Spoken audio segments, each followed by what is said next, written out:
Somebody has mowed a path along here with their tractor, which is nice, but also frustrating that it's taken the wildness away. Since I lost my morning videos from this section of the creek early this week, kiddos, there are those rocks. You might have seen them, but it's hard to see three rocks with the big, middle, and little, all moss covered, that Ellen and I used to come down to. We'd skip rocks with their friend Aaron and other things, and this area seemed like rapids. Chub's in there, but I've never seen a smallmouth, and you would think there would be trout, but also haven't been able to ever catch anything. Beautiful though to come just sit here and listen. This, I won't call it a pool, just this general area has sometimes been awesome, other years nothing. Monday I got a massive hit right behind that rock, my first cast, and missed it, and then got him on my second or third. But since yesterday they weren't hitting at all, I'm wondering if I'll get anything. And with a cast like that, unlikely.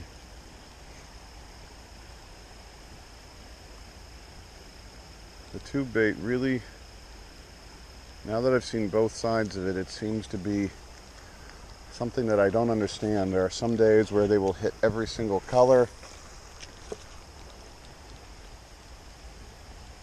and every something little I think is hitting it there. And then there are other times, like the last few years, where nothing. Formation only started a few years ago, and I've not caught anything there. There's a prime spot for a trout to hide and some smallies, but the tube bait and the spoons haven't worked in there. Too fast for tube bait generally. Challenging to fish. On Monday I had my usual massive strike on the first cast and missed it. I've only caught a fish here once, a big one. The year before Lindsay came, I think was the first year, and I lost one on 2-pound test here. It broke the line. I've seen a massive turtle that lives in there. You can't see the log underneath the water go in that direction, and then there's one straight across. So let's see if I can get one today, or get a strike would make me happy just to know that they're biting.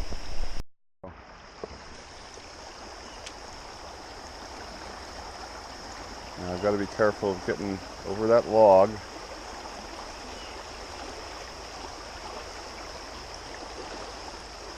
Nothing.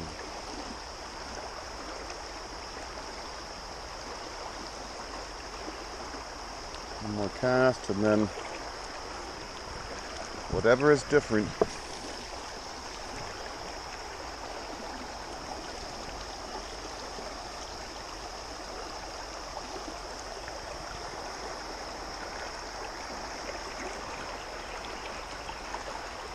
Seems like I'm going to be out of luck today.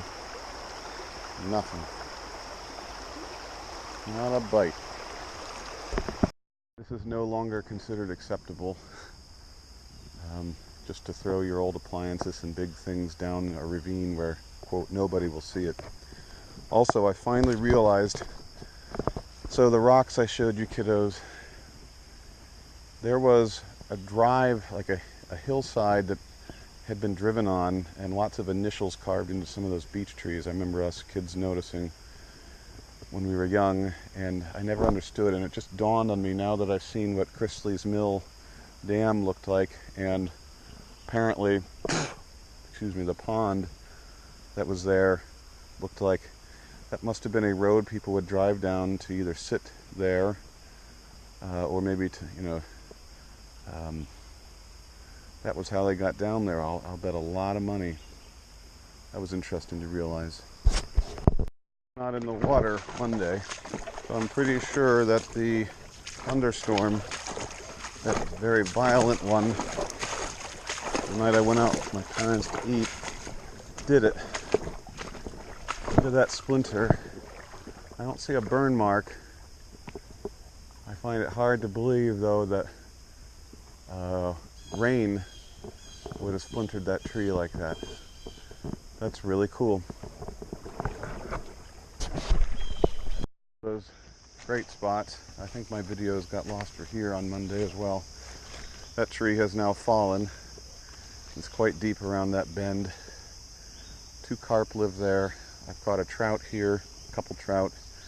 I've rarely caught smallmouth, although with Lindsay twice we lost smallmouth on spinners. So I don't expect to catch anything here, except I'm going to try to catch carp, those carp today for real. Hours, literally. Thank you, Lord. A fish, and a nice one. Not a big one, but a nice one.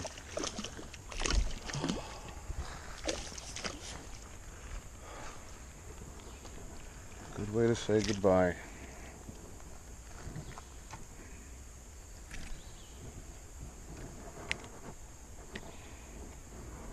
Alright, good big boy, but a nice one nonetheless. The line went tight. Thank you, fish. Thank you, Lord.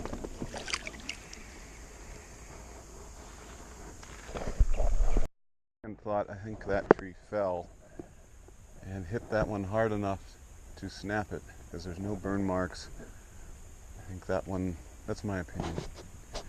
Those rotten teenagers with their monster four-wheeler coming through again, crossing and tearing up over here. I'm so glad that they can't really swim anymore in that one pool.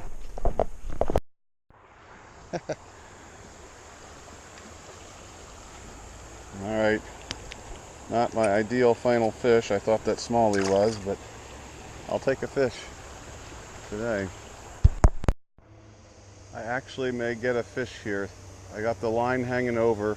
Something hit it. The line's hanging over that branch. Probably just a chub, or else I'd have it, but I'm going to keep trying for a minute.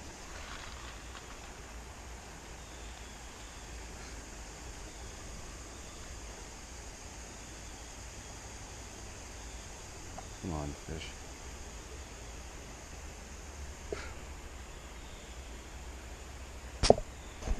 Oh well. That was close to being one of those wonderful saved by a fish cases. Used to skip lots of rocks here.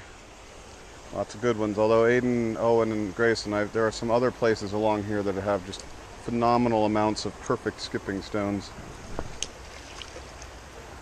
Oh, that one was lousy.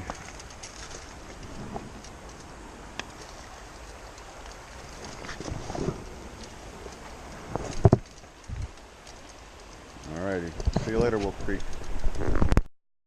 Here's the spring that we used to walk by on our way down. You can see the remains of 2 pipes. Water used to come out, and it was incredibly good to drink. With Aaron Attridge, we found a huge salamander once, probably 5 inches.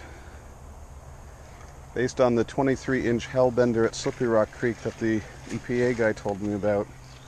I wonder if that's what it was. And here is now, I'm positive this was the road. They must have come down here to visit the pond that formed from the dam. And if I can find an example of a tree that's still standing with initials carved in it, I'll show you that. They may have fallen by now.